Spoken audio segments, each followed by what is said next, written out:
বন্ধুরা, good night. শুভরাত্রি আমার সমস্ত বন্ধুদের। সবাই রাত্রিটা খুব খুব ভালো কাটুক। আগামীকাল সকালে আবার নতুন একটা সকাল নিয়ে আসবো, নতুন একটা মিষ্টি সকাল নিয়ে আশা করে আসতে পারবো। এই যে ব্রাউনি প্লাস ঘুমিয়ে পড়ার মুখে, ও রাত্রিটা ঠিক এইভাবেই শুয়ে থাকে। আলোটা নিভিয়ে দিলেই ও ওখানটায় চিৎপতং হয়ে যাবে।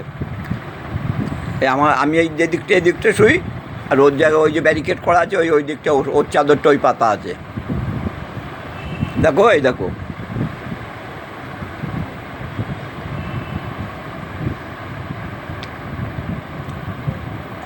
আর মুশকিল কি, ওর জন্য আমি ওষুধও খেতে পারি না, ওষুধও ওকে ভাগ দিতে হবে। আমি যা খাবো ওকে তাই দিতে হবে। লোকে ওষুধ খেতে চায় না, আর আমি যদি ওষুধটা খাই, ও জিভে করে চেটে নিয়ে খেয়ে নেয়। যাই হোক বন্ধুরা, সবাই ভালো থাকুন, রাতটা সবাই ভালো কাটুক। সবাইকে আরও একবার শুভরাত্রির শুভেচ্ছা। ওর চোখ ঘুমে ঢলে আসছে, লাইটটা নিভিয়ে না দিলেও ঘুমোতে পারছে না, লাইটটা নিভিয়ে দিলেও ঘুমিয়ে পড়বে। অবস্থা দেখায়, দেখো দেখো।